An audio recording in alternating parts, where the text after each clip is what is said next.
as suas Bíblias no livro de Êxodo, capítulo 33. Êxodo, capítulo 33. Êxodo, capítulo 33. Eu vou fazer a leitura do verso 1 até o verso 15. E os irmãos reverentemente acompanhem a palavra do Senhor. Como nós todos sabemos, eu vou fazer a leitura na NVT, tá? Então, de repente estou com a diferença da Bíblia dos irmãos, mas eu estarei usando a NVT.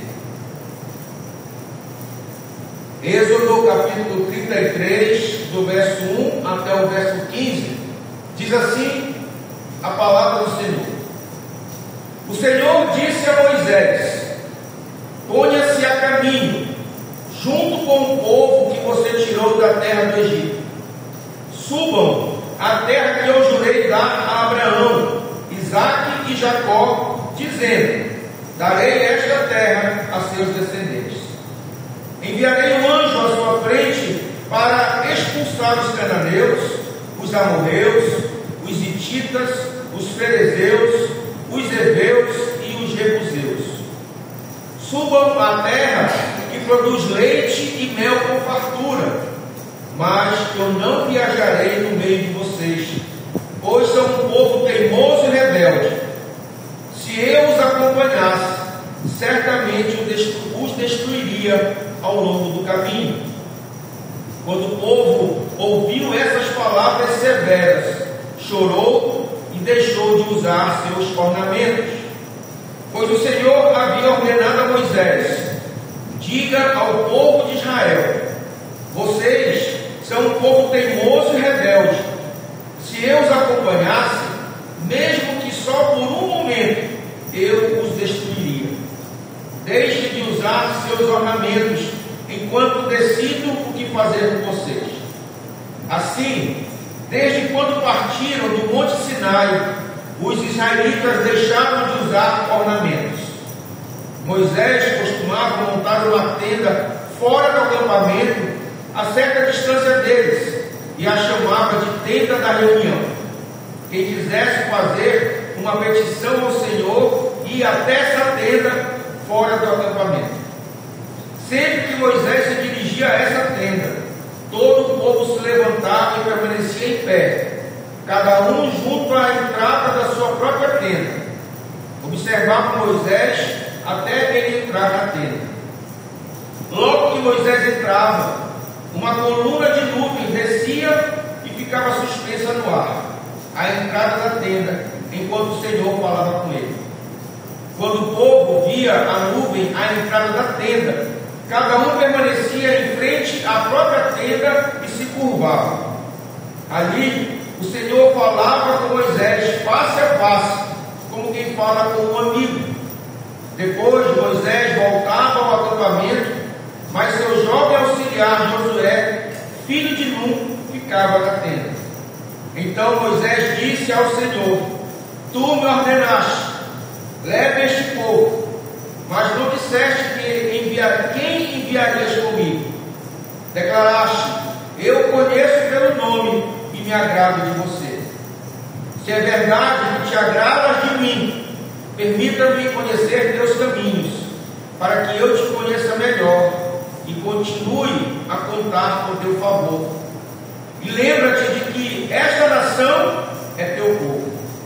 O Senhor respondeu: acompanharei você pessoalmente e lhe darei descanso. Então Moisés disse: se não nos acompanhares pessoalmente, não nos faças sair desse lugar. Amém. Moisés diz algo ousado para Deus nesse texto, né? E nós não podemos desconsiderar a ousadia de Moisés quando nós lemos o verso 15 desse texto. Ele olha para Deus e diz: se não nos acompanhares pessoalmente, não nos faça sair deste lugar. É melhor que nós fiquemos do jeito que estamos, se o Senhor não nos ofertar a sua presença, se o Senhor não estiver conosco, se o Senhor não for conosco. Sendo assim, nesta noite eu quero trazer esta mensagem a necessidade urgente da presença de Deus. A necessidade urgente da presença de Deus. E quando eu falo da necessidade urgente da presença de Deus, eu não estou aqui falando da onipresença de Deus, que é um dos atributos incomunicáveis de Deus, que Ele não compartilha com o homem, que é o atributo de estar presente em todos os lugares. Eu quero falar da presença manifesta de Deus, porque Ele é poderoso. Ele é poderoso acima de qualquer compreensão, acima de qualquer entendimento. Eu quero falar da necessidade urgente que a igreja tem da presença manifesta de Deus, da presença do favor de Deus, da glória de Deus manifesta em nossas vidas. Lá em Atos capítulo 17, verso 28, diz assim a palavra de Deus: pois nele vivemos, nos movemos e existimos. Como disseram alguns de seus próprios poetas, somos descendência dele, somos gerados por ele. Eu não quero falar de quantas vezes nós entramos na igreja conscientes da onipresença de Deus, mas não sentimos a presença de Deus. Por isso, o foco central dessa mensagem é a presença manifesta de Deus, é a presença real, agindo, atuando de Deus nas nossas vidas. E dito isto, eu peço que você olhe para a palavra de Deus, o verso 2. O verso 2 nós vamos entender e conseguimos compreender que um anjo sem a presença de Deus não é suficiente. Um anjo sem a presença de Deus não é suficiente. Ou seja, uma parte da realidade espiritual, porque anjo é uma realidade espiritual. Uma parte da realidade espiritual sem a presença de Deus não é suficiente. Deus disse para Moisés: enviarei um anjo à sua frente, mas eu não viajarei no meio de vocês. No verso 3. Eu vou mandar um anjo, mas eu não vou estar com vocês. Irmãos, um anjo não é pouca coisa. Um anjo é muita coisa. Somente quando nós vamos lá em 2 Reis, capítulo 19, verso 35, que diz que um anjo matou 185 mil soldados assírios. Então, um anjo não é qualquer coisa, né? Um anjo não é um soldadinho à toa, é um anjo. Mas ainda assim Moisés diz que não adianta um anjo do Senhor sem o Senhor. Não adianta uma liturgia sem a presença do Senhor. Não adianta nós estarmos num estabelecimento, num local, numa casa de oração, sem a presença do Senhor. Deus disse: eu não vou, mas eu vou mandar um anjo. Mas Moisés diz assim: não serve, tem que ser o Senhor. Não serve só o anjo, tem que ser o Senhor. Queridos, as pessoas mais poderosas usadas por Deus sem a presença dele não é suficiente. Não é suficiente. Não adianta uma boa técnica, não adianta o melhor conhecimento sem a presença de Deus. Não serve. Uma boa retórica, falar bem, uma liturgia corretinha, bem montada, o melhor jeito de fazer o que é correto, sem a presença de Deus, não serve. Não tem fundamento, não tem valor. Não adianta nós estarmos num louvor emocionante que nos faça chorar, sem a presença de Deus, não serve. Não adianta nada sem a presença.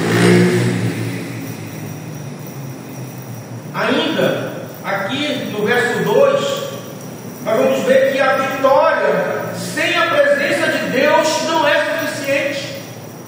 A vitória sem a presença de Deus não é suficiente. suficiente. Olha o que é que Moisés, Deus diz para Moisés que Moisés terá vitória sobre todos. Moisés, ninguém resistirá a ti. Deus garante que Moisés iria derrotar seus inimigos. Ele fala que você, Moisés, vai derrotar os cananeus, os amorreus, os hititas, os ferezeus, os heveus, os jebuseus. Não vai sobrar nenhum, Moisés. Mas Moisés diz: não adianta, porque vitória sem a tua presença não faz sentido, não serve. Vitórias sem a presença de Deus não serve. Aí nós podemos pensar um pouco nas nossas vidas. Já imaginou, irmão, se tudo começar a dar certo na nossa vida? Muitas conquistas, muitas vitórias, tudo começa a dar certo. A família está estável, um bom emprego, sucesso, uma visibilidade social. Será que sentiremos a mesma necessidade da presença do Senhor? Ou vamos apenas nos contentar com as vitórias, com o sucesso? É como se Moisés estivesse dizendo: Senhor, Tu vais enviar um anjo conosco, nós vamos ter vitórias, nós vamos ter provisões, mas Tu não vais conosco. Então nós preferimos não ter anjo, nós preferimos não ter vitória, mas nós queremos a Tua presença. Irmãos, é muito melhor nós perdermos todas as vitórias, todas as conquistas, todos os holofotes voltados para a gente, não termos nada destas coisas, do que perdermos a presença de Deus. É o famoso, acho que alguém conhece essa expressão: ganhou, mas não levou. Você ganha, mas não leva. Você é vitorioso, mas sem a presença de Deus, do Senhor, não serve, não adianta. Quando eu me separei de um casamento, nós tínhamos uma casa, e essa casa foi vendida muito tempo depois da separação. E quando essa casa foi vendida, eu já não estava mais na cidade. E a minha ex-mulher então vendeu a casa, e na hora que me chamou para receber a minha parte, para receber a minha parte, ela me pediu um dinheiro da minha parte emprestado. Eu disse que não ia emprestar, mas o pai dela veio e conversou comigo, e eu gostava muito dele, disse: olha, confiando no Senhor, vou emprestar. E ela programou um prazo para me pagar, e esse prazo até hoje. E aí então eu fiquei chateado, fiquei zangado. Depois do tempo fui na justiça, o valor já era o dobro do que ela me devia. Entrei na justiça, e aí quando então a justiça deu ganho de causa para mim, que foi começar a buscar dinheiro na conta dela, não tinha dinheiro na conta dela, não tinha bens na conta dela, não tinha nada. Ou seja, eu ganhei a causa, ganhei o dobro que ela me devia, mas não levei. É o ganhou, mas não levou. Ou seja, tudo que nós venhamos a ganhar nesta vida, sem a presença de Deus, não serve, não adianta. Sem a presença de Deus, não serve, é insuficiente. Você pode ter ganho, conquistar todas as coisas, mas se Deus não está presente, então você não ganhou, você não levou nada, porque nós precisamos da presença de Deus. Pois de nada valem os castelos, a retórica, a visibilidade. Nada vale uma liturgia impecável, um grupo de louvor maravilhoso, se nós não estivermos na presença de Deus. Não serve, é inútil. 3, vai dizer que a provisão sem a presença de Deus não é suficiente. A provisão sem a presença de Deus não é suficiente. O texto diz: subam à terra que produz leite e mel com fartura. Agora Deus está prometendo para Moisés provisão para aquele povo. Olha, vocês vão ter tudo que vocês precisam para não passar fome. Não haverá necessidade, haverá fartura. Eu vou te dar leite, eu vou te dar mel, só que eu não vou estar lá com vocês. Vocês não terão problema de dinheiro, vocês não terão problema com provisão, mas eu não vou estar com vocês. Vocês terão um lugar farto, vocês terão um lugar próspero, vocês não terão falta de nada, mas vocês não terão a minha presença. Moisés está dizendo que não adianta um anjo, não adianta a vitória, não adianta a provisão sem a presença de Deus. Não serve. É insuficiente tudo isso. Não serve. Agora, pare para pensar. E infelizmente, irmãos, nós aqui, quando estamos diante de um problema, quando nós estamos diante de um grande projeto, muitas vezes nós somos tentados a desejar mais a provisão do que o provedor. A gente planeja alguma coisa grande e o que nós queremos é todas as condições para que aquilo se realize, porque nós queremos o que vai ser realizado, nós não queremos aquele que vai realizar. Nós queremos a provisão, não o provedor. Mas o que é que Moisés está ensinando aqui para nós?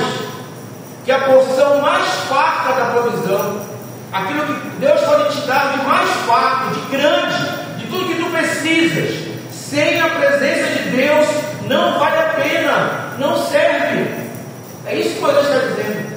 Não adianta, Senhor, tu nos mandares para uma terra que manda leite e mel, se tu não estiveres presente, não serve. Irmão, você pode conquistar a melhor coisa, você pode morar na melhor casa, você pode ter o melhor carro, você pode ter o melhor salário, você pode construir a melhor reputação. Sem a presença de Deus não vale nada, não serve, é insuficiente. E ainda que o Senhor nos dê uma terra que manda leite e mel, se Ele não for conosco, é melhor nós ficarmos onde nós estamos. É melhor não dar nem um passo se o Senhor não estiver conosco.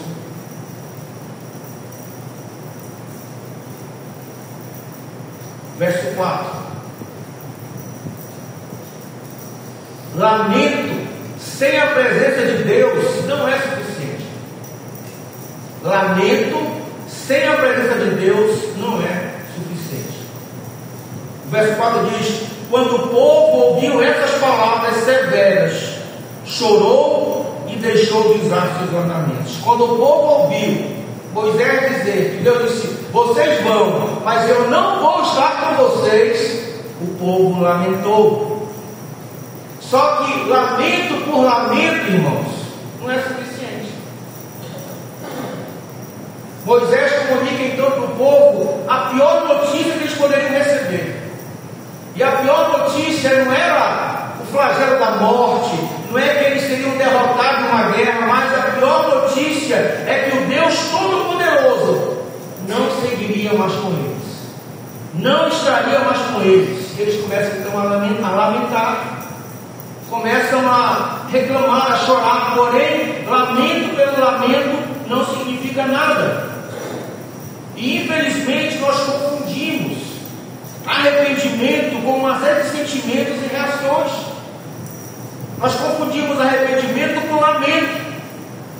Quer ver exemplo? Arrependimento, irmãos, não é a consciência de que errou. Porque tem muita gente que sabe que está errando, que está cometendo algo errado, mas não se arrepende, continua cometendo. Sabe que está errado e saber que está errado e arrependido é bem diferente. Estar errado e estar arrependido são coisas diferentes. Outra coisa é o medo da consequência de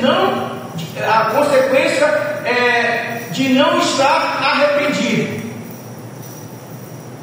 Tem gente que, se soubesse que jamais seria pego em alguma coisa errada, continuaria na prática errada até o fim. Eu não vou ser pego, então vou continuar praticando coisa errada. Consciência do erro e consequência não é arrependimento. Você ter consciência do erro e ter medo da consequência do erro, isso não é arrependimento. Ou seja, lamento pelo lamento não é arrependimento. Porque tem gente que lamenta não pelo que fez, mas porque foi pego. Lamenta porque deu errado. Quer ver exemplo? Às vezes a gente vê na televisão pessoas, grandes empresários políticos ou políticos, que são pegos em algum crime, somente desvio de dinheiro ou sonegação de impostos. E você já percebeu que quando acontece isso com esses grandes nomes, esses homens ricos, poderosos, quando eles são presos, eles procuram o quê? Às vezes esconder a mão pelo paletó ou esconde o rosto. O pobre não faz isso, né? O pobre dá até entrevista na traseira do camburão. O repórter vai falar, ele para falar. O rico, o poderoso, ele quer esconder. Por quê? Porque ele não está com vergonha do que ele fez. Ele está com vergonha porque ele foi preso, porque ele está algemado. Ele não está com vergonha, ele não está com vergonha do pecado, ele está com vergonha da consequência. Deixar de fazer coisas erradas, deixar o pecado por medo da consequência, não é arrependimento. Não é arrependimento. E quando nós lemos o texto, nós podemos ver que não necessariamente o lamento daquele povo de Israel não era por causa da dureza do coração. Não necessariamente o lamento de Israel é o afastamento do Criador. Não necessariamente o lamento de Israel é o coração inclinado à idolatria, mas o medo da consequência. Qual seria a consequência? Deus não estaria mais presente. Deus não acompanharia o povo mais. A presença de Deus afastou-se daquele povo. E diante dessa notícia, então, aquele povo começa a chorar, começa a lamentar. Eles então não vestem mais os seus ornamentos. Em algumas Bíblias vão estar escrito atavios, que são roupas de festas. Eles não vestiam mais essa roupa de festas, apenas lamentavam. Por isso, o lamento sem a presença de Deus não é suficiente, não serve. Porque eu creio que todos nós concordamos que nenhum de nós chegará ao verdadeiro arrependimento sem o toque do próprio Espírito Santo, sem a influência da presença de Deus. Ninguém aqui de nós tem a capacidade de se arrepender por si mesmo, sem que haja o toque do soberano Deus. Ninguém. Que aprendemos até agora que um anjo, uma parte da realidade espiritual, sem a presença de Deus, não é suficiente. Que a vitória sem a presença de Deus não é suficiente. Que a provisão sem a presença de Deus não é suficiente. E que lamento por lamento sem a presença de Deus não é suficiente. Mas agora, quando nós voltamos os olhos para o texto, do verso 5 até o verso 11, nós podemos ver que é como se o texto agora ele colocasse o povo em segundo plano e o foco da Bíblia, as lentes da Bíblia Sagrada agora estavam no diálogo do relacionamento de Deus com Moisés. E então começa aqui uma tentativa de convencimento. Moisés começa a tentar convencer a Deus de não deixá-lo, de não deixar o povo. E qual é a tentativa de convencimento? De que Deus não tire do seu povo a sua santa presença. Nós vamos ver Moisés tentando convencer Deus de não tirar do seu povo a sua santa presença. E toda essa tentativa de convencimento, ela tem um ápice justamente no verso 15. Se não nos acompanhares pessoalmente, não nos faça sair desse lugar. Mas essa tentativa de Moisés, ela se dá por meio de uma oração. E qual é essa oração que Moisés faz? Foi uma oração por avivamento, uma oração por revestimento de poder, uma oração pela presença manifesta de Deus no meio do seu povo. Qual foi o conteúdo da oração de Moisés? Que Moisés fez para que Deus não retirasse sua presença. Qual é esse conteúdo? E também parar para saber se é possível que hoje mesmo nós façamos essa oração, implorando pela presença de Deus, implorando para que Ele manifeste a sua presença no nosso meio. Olha que, então nós podemos olhar para o verso 13 do texto. Nós vemos aqui uma oração pela presença. Uma oração pela presença. O que Moisés pede aqui? A primeira coisa que Moisés pede aqui é que eu possa conhecer o teu caminho. O verso 13 diz: se é verdade que te agrada de mim, permita-me conhecer teus caminhos. O meu pedido de Moisés é: permita-me conhecer teus caminhos. Irmãos, nós vivemos num mundo hoje que tem muitas pessoas que estão dizendo que por onde nós devemos ir, por onde nós devemos andar, o que nós devemos dizer. Nós vivemos num mundo hoje que é cheio de opiniões, todo mundo dá opinião sobre você, todo mundo dá um pitaco na nossa vida. Aqui ou lá tem gente dizendo alguma coisa sobre nós, o que fazer, por onde ir, por onde fazer. O mundo tem sido assim. Mas o que Moisés está pedindo ao Senhor é que nesse mundo cheio de opiniões, Moisés diz assim: eu quero calar as outras vozes, Senhor, para conhecer o teu caminho, para que eu possa conhecer o teu caminho, o que o Senhor tem, o que o Senhor tem para mim, o que o Senhor tem para a minha família, o que o Senhor tem para o chamado que o Senhor me confiou. Eu quero calar as vozes dos outros para saber qual é a conduta que o Senhor tem para mim, qual é o teu protocolo para mim. Me mostra a tua vereda de justiça, me mostra o caminho que o Senhor tem desenhado, me coloca nos teus planos estes soberanos. Eu quero, Senhor, fechar os ouvidos para que as pessoas estão falando, para que eu conheça os teus caminhos. Essa é uma oração pela presença de Deus. E uma oração pela presença de Deus é Moisés aqui, ele está assim, desesperado, para que Deus revele diante de nós, diante do povo, qual o caminho dele. Para que nós possamos perguntar qual é o caminho do Senhor para nós, qual é o desenho do teu projeto para a minha vida, Senhor. Esse é o primeiro pedido de Moisés na oração. O segundo pedido de Moisés é que eu te conheça. Ele diz assim: permita-me conhecer os teus caminhos, para que eu te conheça melhor. Não é apenas conhecer o teu caminho, porque eu quero ser bem sucedido, ou porque eu quero conhecer a trilha da prosperidade, ou não porque eu queira herdar uma terra, ou ter um projeto bem sucedido. Não é isso, Senhor. Eu quero conhecer o Senhor Eu quero saber como o Senhor é. Eu quero mais de Ti. Eu quero Te conhecer e continuar Te conhecendo.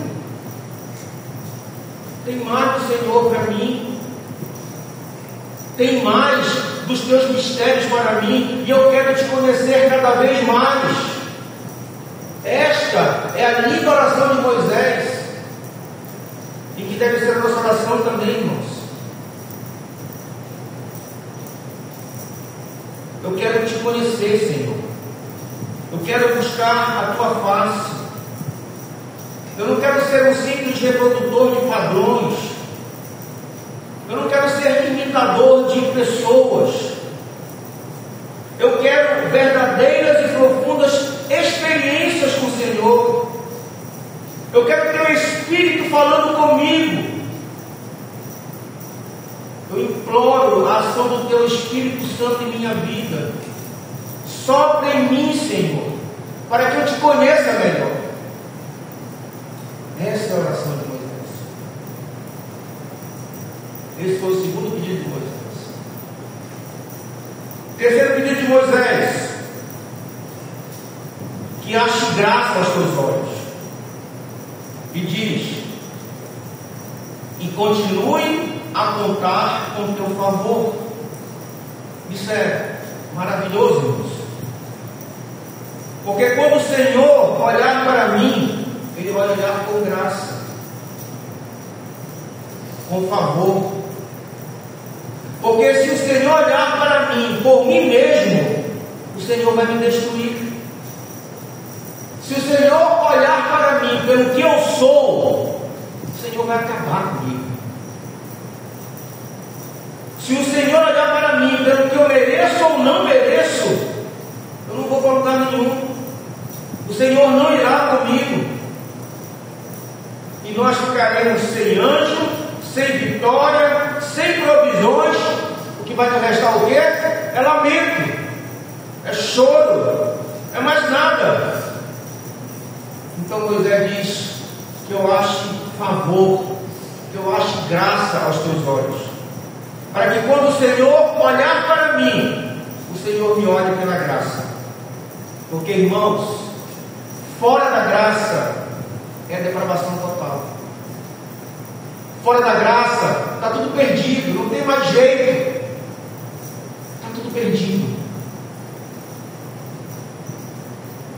Queridos, nenhum de nós aqui, ainda que tenha o maior nível de conhecimento teológico possível, consegue desenhar, consegue esclarecer as consequências totais da queda da raça humana.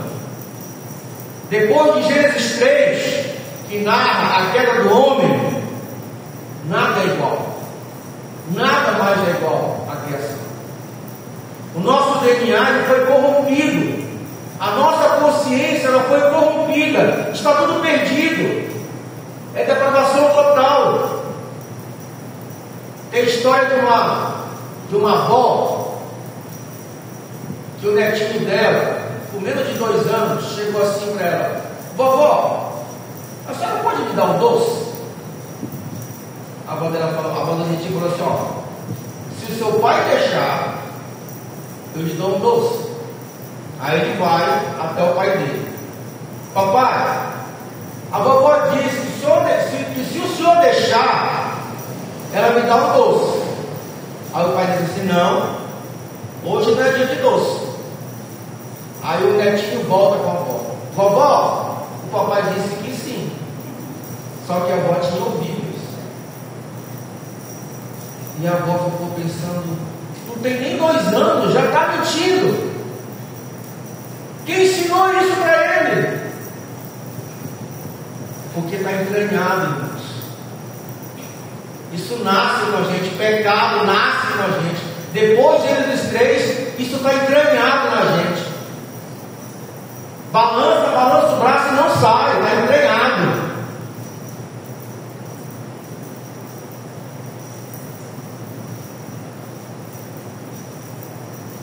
O meu filho João Gabriel, quando ele era pequeno e morava ainda comigo, uma vez eu fui no supermercado e aconteceu isso comigo. e ele passando no meio do corredor lá, queria algo que eu não lembrava que era, e eu disse que não, ele se jogou no meio do supermercado e chorava, esperneava, disse embora, chorava, esperneava, embora, você vai ficar aí, eu fui embora. Ele ficou lá chorando, esperneando por causa de alguma coisa que ele queria, eu não dei. Quando eu vi, ele estava atrás de mim já, chorando, mas tinha saído de lá. Ou seja, birra. Eu nunca ensinaria a fazer isso. Meu filho, quando o pai não dizer nada, você se joga no meio do supermercado. Eu nunca ensinaria a fazer isso. Está entranhado, irmão. Isso é o pecado. Isso é o pecado. Isso é a queda. Está entranhado na gente. O nosso DNA, ele foi corrompido. Corrompido. Por causa da queda, o pecado está entranhado, irmãos. Salmo 51, verso 5 diz: pois sou pecador desde que nasci. Sim, desde que minha mãe me concebeu. Não é desde que minha mãe me pariu, não é desde que ela me concebeu. Nós já somos concebidos em pecado. A concepção é quando? É quando o espermatozoide se une ao óvulo. Não é isso, irmã Márcia? A concepção é aí, não é quando nasce. Ali já tem pecado. Ali já tem pecado. Por isso é que Moisés orou pedindo do Senhor as graças, irmãos. Senhor, as graças desse povo. As graças. Olhe por favor para eles. Pois se o Senhor olhar para Moisés, se o Senhor olhasse para Moisés pelo que ele é, o Senhor iria consumi-lo. Da mesma forma, se o Senhor olhar para nós pelo que nós somos, nós seremos consumidos. O Senhor nunca vai nos dar a sua presença, porque nós não merecemos a presença do Senhor, irmãos. Nós não somos dignos da presença de Deus. Não há nada em nós que seja apto para receber a manifesta presença de Deus. E há de algum de nós aqui que ache que é apto para receber isso. Essa é a oração de Moisés. Que eu ache graça aos teus olhos. Que eu reconheça que é pela tua graça, somente pela tua graça, e nada mais além que a tua graça. E a oração de Moisés termina da seguinte forma: e lembra-te de que esta nação é teu povo. Moisés conclui dizendo que apesar de tudo, daquele povo pecador, rebelde, somos teus. Nós somos teus. Nós erramos, mas nós não somos um erro. Nós somos do Senhor. O povo que o Senhor confiou a Moisés era aquele povo. Mas aquele povo, ainda que pecador, aquele povo era do Senhor. Irmão, nós temos dono. O Senhor nos criou. O Senhor é soberano. Ainda que a sua soberania esteja muito além do nosso entendimento, nós nos submetemos ao Senhor e rogamos que o Senhor se lembre que nós somos dele. E porque somos dele, temos um dono. A nossa vida, irmãos, não está nas mãos do acaso. Nossa vida não é um vendaval. Ela não anda de qualquer jeito. Ela não é um barco que perdeu o remo e está desgovernado pelo rio, não. Nós vamos do destino. Tem gente que tem destino, né? Esse é o meu destino. A nossa vida não é jogada à própria sorte, não. As nossas vidas estão nas mãos do Senhor. É Ele que dirige o nosso destino. E por isso não existe acaso nem coincidência na nossa vida. É tudo propósito de Deus. É tudo propósito de Deus. E no que consiste uma oração pela presença de Deus? Que eu possa conhecer o teu caminho, que eu te conheça, que eu ache graça aos teus olhos, e que o Senhor se lembre que nós somos dele. E aí nos versos 14 e 15, então, Deus responde a Moisés. O verso 14 diz: acompanharei você pessoalmente. E aí você pode imaginar o alívio que Moisés teve, né? Depois de tudo que ele ouviu do Senhor, depois de tentar que Deus não abandone com a sua presença, Deus diz assim: acompanharei você pessoalmente. Agora Moisés pode respirar, né? A presença de Deus está conosco. Ele vai conosco. Ninguém pode imaginar, irmãos, a ameaça do flagelo. Ninguém pode imaginar a desgraça da fração de 1/1000 de tempo sem a presença do Senhor. Porque isso nos derrubaria numa insustentável vida de misérias. Uma fração de milésimo de tempo longe da presença de Deus nos colocaria numa miséria insustentável. E nenhum esforço humano seria capaz de nos levantar. Por isso que Deus disse para Moisés: acompanharei você pessoalmente. Moisés, pode ficar tranquilo, eu vou com vocês. E mais, o texto diz: eu vou te dar descanso. Moisés devia estar cansado, né? Tenso, aflito. Isso cansa a gente também. Diz assim: não só vou contigo, Moisés, mas eu vou te dar descanso. Eu não sei por que Deus te trouxe aqui nessa noite. Eu não sei qual a intenção do teu coração aqui hoje, nessa noite. Eu não sei o que está se passando na sua vida, lá no fundinho, que só você sabe. Eu não sei qual é a sua luta mais cruel, mais árdua que você batalha hoje. Quais são as suas dificuldades? Mas quem sabe se Deus não te trouxe aqui nessa noite para que Ele possa encher o teu coração de certeza de que Ele te acompanhará pessoalmente e Ele te dará descanso. Eu não sei, mas Deus sabe. Concluindo, irmãos, o verso 15 diz assim: então Moisés disse: se não nos acompanhares pessoalmente, não nos faça sair deste lugar. Irmãos, não é pecado sonhar. Ganância e ambição são coisas diferentes. Até porque nós devemos sim ter ambição pelas coisas que são do alto.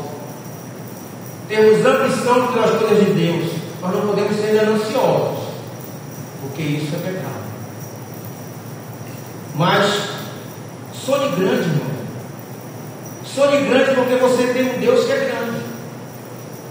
Sonhe alto, porque o seu Deus está sentado no mais alto e sublime trono. Mas ainda que você sonhe alto, ainda que você pense alto, sonhe grande e sonhe alto, não faça a oração de Moisés. Não queira chegar a lugar nenhum sem a aprovação e sem a presença do Senhor, porque não é suficiente, não serve. Você pode até dizer: mas irmão, Deus está em todo lugar. Mas como eu falei, eu não estou aqui falando sobre a onipresença de Deus, mas eu estou falando aqui sobre a presença manifesta de Deus na tua vida.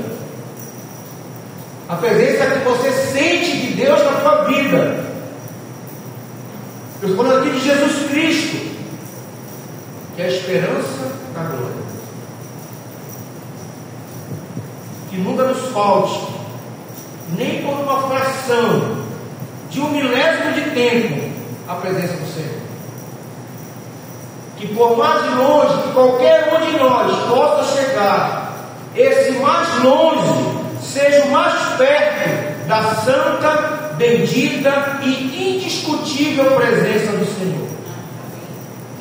E que ao final nós possamos todos descobrir que necessitamos do revestimento da presença do Senhor.